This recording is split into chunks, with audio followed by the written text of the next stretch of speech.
गाय को एक पवित्र पशु बताया जाता है।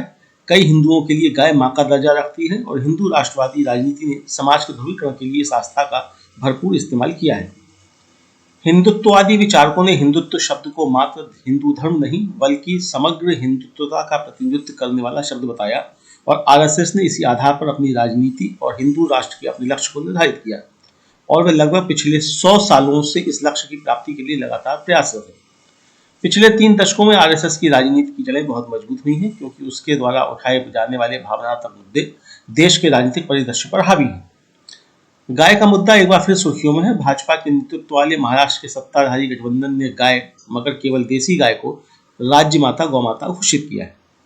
यह पक्के तौर पर कहा जा सकता है कि ऐसा महाराष्ट्र विधानसभा चुनावों के मद्देनजर किया गया है। आम धारणा यह है कि भाजपा इन चुनावों में सशक्त स्थिति में नहीं है। हाल में हुए लोकसभा चुनाव में उसका प्रदर्शन अच्छा नहीं रहा है और उसके बाद से वह लगातार इस तरह के ध्रुवीकृत होने वाले मुद्दों का सहारा लेने के प्रयास में जुटी हुई है।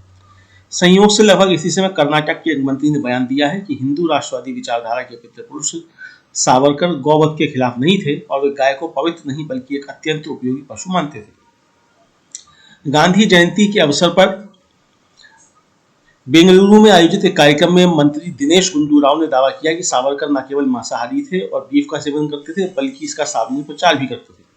कांग्रेस के मंत्री ने कहा कि सावरकर एक ब्राह्मण होने के बावजूद खानपान की परंपरागत बंदिशों का पालन नहीं करते थे बल्कि उनका नजरिया आधुनिक था। दिनेश गुंडू राव ने कहा, सावरकर ब्राह्मण थे लेकिन वे बीफ खाते थे और मांसाहारी थे। वे गौवध के विरोधी नहीं थे बल्कि इस संबंध में उनका नजरिया काफी आधुनिक था। यह जाना माना तथ्य है कि सावरकर मांसाहारी थे। दक्षिण अफ्रीका में अपने कार्यों के लिए समर्थन जुटाने के लिए अपनी यात्राओं के दौरान गांधी जी सावरकर से मिलने गए। सावरकर अपना रात्रि का भोजन तैयार कर रहे थे और झींगे तल रहे थे। उन्होंने इन्हें गांधी जी को भी पेश किया जिन्होंने उनका सेवन करने से इनकार कर दिया क्योंकि वे विशुद्ध शाकाहारी थे। सावरकर यह भी कहते थे कि गायों को पूजा नहीं जाना चाहिए। लेखक वैभव पुरंदरे कहते हैं, सावरकर का नजरिया यह था कि गाय केवल बैल की मां है और हालांकि उनके गौमांस सेवन का कोई दृष्टांत नहीं मिलता लेकिन वे इसके खिलाफ नहीं थे।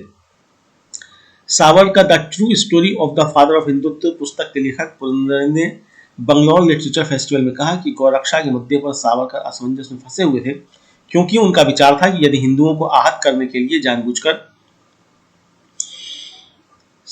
गौरक्षा के मुद्दे पर सावरकर क्योंकि उनका विचार था यदि हिंदुओं को आहत करने के लिए जानबूझकर गायों की हत्या की जाती है तो इससे समस्या पैदा होगी। लेकिन उनका मानना था कि यदि आप ऐसा सिर्फ इसलिए करते हैं क्योंकि आपको गौमांस पसंद है तो इसमें कोई समस्या नहीं है। जहां तक गायों को पवित्र मानने का सवाल है, वैदिक काल में गायों की बलि देने के विवरण वाली बहुत सी लिखित सामग्री उपलब्ध है।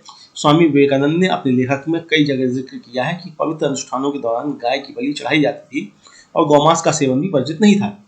आपको आश्चर्य होगा यदि मैं आपको बताऊं कि प्राचीन काल में होने वाले समारोहों में गौमांस का सेवन न करने वालों को अच्छा हिंदू नहीं माना जाता था।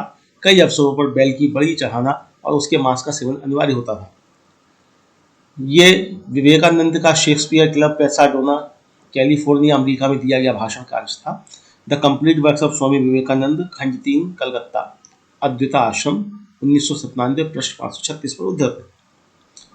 आगे यह भी ध्यान देने योग्य है कि स्वयं स्वामी विवेकानंद द्वारा स्थापित रामकृष्ण आश्रम द्वारा करवाए गए शोध कार्यों से भी इस बात की पुष्टि होती है। इनमें से एक कहता है कि वैदिक काल में ब्राह्मणों समेत आर्य मछली, मांस और यहाँ तक कि गौमांस तक का सेवन करते थे। किसी विशिष्ट अतिथि के प्रति सम्मान प्रदर्शित करने के लिए उसे भोजन में गौमांस परोसा जाता था। हालांकि वैदिक कालीन आर्य गौमांस का सेवन करते थे लेकिन दूध देने वाली गायों को नहीं काटा जाता था। गाय का एक पर्यायवाची शब्द था अग्नया, जिसका अर्थ होता है जिसका वध नहीं किया जाएगा, लेकिन वह अतिथि गोगना कहलाता था जिसके लिए गाय की हत्या की जाती थी। लेकिन केवल बैलों, बछड़ों और बांझ गायों का वध किया जाता था। ये सी कुन्हन राजा की वैदिक कल्चर, सतीश कुमार चटर्जी एवं अन्य संपादक द्वारा the cultural heritage of India, खंडित, कलकत्ता, रामकृष्ण मिशन, 1993, पृष्ठ 217 में उद्धृत।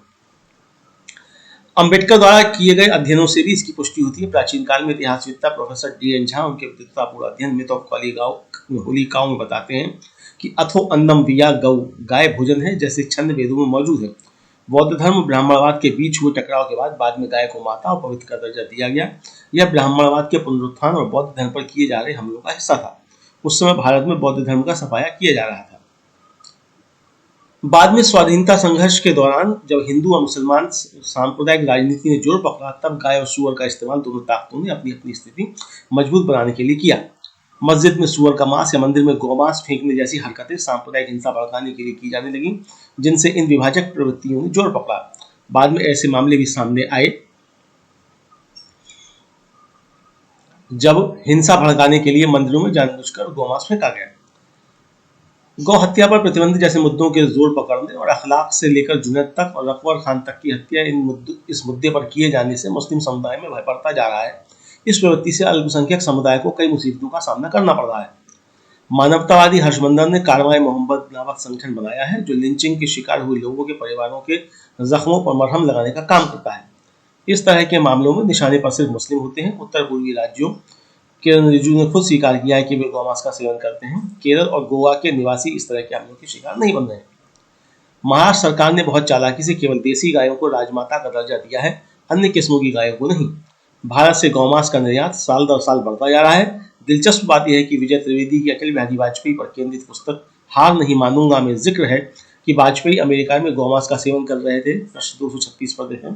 और जब इस बारे में उसी मेज पर बैठे एक अन्य व्यक्ति ने उनसे सवाल किया तो वाजपेयी ने मुस्कुराते हुए कहा कि यह भारतीय गाय का मांस नहीं है, इसलिए इसे खाने में क्या दिक्कत है।